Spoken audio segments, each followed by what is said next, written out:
Why don't people buy minivans? There are two simple answers to that question. The first being that minivans just don't look cool, or at least, they don't look as cool as crossovers. The second reason is that minivans have a bad reputation. A lot of people don't want to be seen in the so-called daddy mobiles or mommy mobiles. They would rather drive in a sleeker SUV, even if it only does a fraction of the job.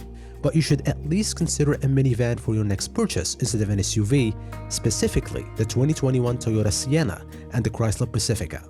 But then a third question emerges: which one to get? In this video, we will go deep into each one of them to see which one is best for you. So, without any further ado, let's get into it.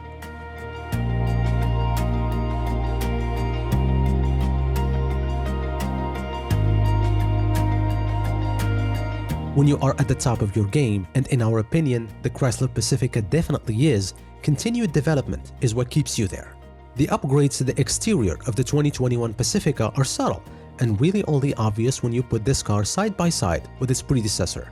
But overall, this minivan looks much cleaner. The headlights are slimmer and extend further onto the front bumper, there is a larger grille between them with a fresh mesh design, and the new wraparound light bar in the rear looks like a riff of what you'd get on a Dodge Charger and Challenger. The goal, its designers say, was to make the latest Pacifica look more like an SUV, and if you glance solely at the tapered front end, it almost works. The new 2021 Toyota Sienna appears to want to undo the stigma that minivans have suffered for decades. To trick your eye into thinking it's an SUV, the hood has been raised and the base of the A-pillar is pulled back. The sheet metal around the rear wheels bulges and connects the bone line that runs along the side of the van. On the front end, designers affixed a massive grille and hook-shaped headlights. The side profile has lots of sharp creases and a strong haunch that extends up and over the rear fender, and the taillights have a nice contour to them wrapping around the bold Sienna wordmark that stretches nearly the width of the liftgate. Jump in inside either of the two and it becomes obvious you are in a minivan, but Chrysler did make a few tweaks to the Pacifica to give the cabin a more modern look. The center console on certain trims now flows seamlessly into the dash, wrapping around a cleaner 10.1-inch embedded touchscreen and joined by nicer trim pieces like lacquered wood. There is also a new Pinnacle trim for 2021 that adds a black and caramel leather combo with quilted leather stitching and even a pair of tiny quilted throw pillows in the second row. Chrysler says this is the most luxurious interior ever offered on a Pacifica, making the second row a very nice place to sit. The slide-in doors still announce that it's your turn to carpool, but the Sienna's new interior is far more modern and driver-focused than its predecessor's dated design. A bridge-like floating center console flows out of the dashboard, with a 9-inch touchscreen standing proud at the top of it and a large and practical storage area below. 4 of the Sienna's 18 cup holders are housed atop the console, and Toyota kept a real shifter rather than adopting the fashionable and unnatural rotary knob and push-button setups found on the Chrysler Pacifica and Hyundai Odyssey for the gear lever. But it's the thoughtful rejiggering of the storage, somehow adding even more capacity to the already cavernous minivan, that makes the inside of the 2021 Pacifica so impressive. If you opt for the range-chopping Pinnacle trim, the Pacifica now offers 227 liters of total cargo volume, including 12.1 liters of storage up front thanks to the combo of a large center cubby and a wider pass-through opening just underneath the dash. Passengers in the second row also get updated versions of the rear infotainment system. It still allows them to stream music and videos from a smartphone, but also adds new games and a few different functions for 2021. There are plenty of ways to plug in, with up to 12 USB-C and USB-A ports located throughout the cabin, plus an optional wireless charger up front. And third row comfort is good with easy access. The interior of the Sienna is no slouch either. The cabin's practicality is impressive with ample storage space, which is the mark of any good minivan. A huge shelf-like fixture extends the width of the dash for holding cell phones and keys. There is a big cubby underneath the gear lever housing, and a bridge center console offers room for 4 American-sized cups and storage for things like smartphones and tablets. The second row captain's chairs are supremely comfortable, with the same leather finish and form-fitting contour as the front seats. There is even a full recline feature with a built-in footrest. Those seats also slide and aft up to 25 inches, meaning with no one in the third row, an average-sized adult can stretch their legs out fully, and it also makes access to the third row a breeze.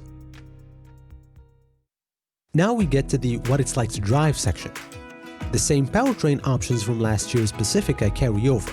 a naturally aspirated 3.6-liter V6, and a plug-in hybrid setup that combines a retuned version of the engine with 2 electric motors.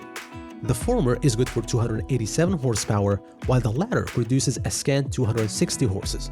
The plug-in's batteries take up the space that the driveshaft would occupy, so all-wheel drive is limited to the gas-only model. Behind the wheel of the all-wheel drive Pacifica on rain-soaked road was a perfect setting to put the new drive setup to the test. Chrysler engineers note that this all-wheel drive system is a mechanical one, with a front-wheel drive bias that delivers an appropriate amount of torque to each axle only as needed. So, in perfect conditions, power still travels almost exclusively to the front wheels. In terms of handling, the Pacifica's steering has a nice weighty feel to it and provides good feedback. There is still body roll, as almost with all minivans, but the Pacifica is flatter and smoother than most of the alternatives. If anything, the V6 could be a bit peppier. The Pacifica isn't slow, but the gas engine lacks the low-end torque you get from the plug-in hybrid version, or even the hybrid Toyota Sienna. On some steeper roads, the V6 wheezes and whines more than it should, and although the 9-speed automatic is inoffensive at best in normal driving conditions, it's slow to respond when pushed. The 2021 Sienna, on the other hand, now comes standard with a 2.5-liter 4-cylinder hybrid powertrain across all trims. This is the first minivan in the US to move exclusively to hybrid power, and we definitely don't long for the larger, less efficient V6, especially with such impressive fuel economy. There is also a dedicated low-speed EV mode, but it really only works below 10 miles per hour. Not only is this powertrain efficient, the hybrid 4-cylinder's 245 horsepower and 199 pound-feet, matched with lots of low-end torque from the 1.9 kWh battery, give this van plenty of oomph. It accelerates with solid verve, producing more than enough power for easy highway passes and spirited city driving. And the continuously variable transmission is totally inoffensive. The handling on curvy roads is pretty decent. Smooth and flat typically aren't words that you'd use to describe a minivan's handling, but it's true of the Sienna. The steering feels a bit overboosted, but otherwise it's pinpoint accurate and direct, and with optional all-wheel drive setup, this minivan has lots of grip. The only complaint is that the transition between the gas engine and the electric motors can sound harsh, but it's only an issue when you really floor it. And so we arrive to the conclusion. Which one is better, you might ask? Well, it's not so simple, as they both offer great comfort and practicality. We would say that if you prefer design and refinement over everything, then the Pacifica is your go-to with its upscale and modern interior. But if you like to have some fun on the back roads from time to time and want to have an engaging drive, then the Sienna is your go-to with its superior powertrain. So, which one do you prefer? Let me know in the comment section below. Don't forget to like, subscribe, and turn on notifications for the latest car reviews and news. Take care, and see you in the next one.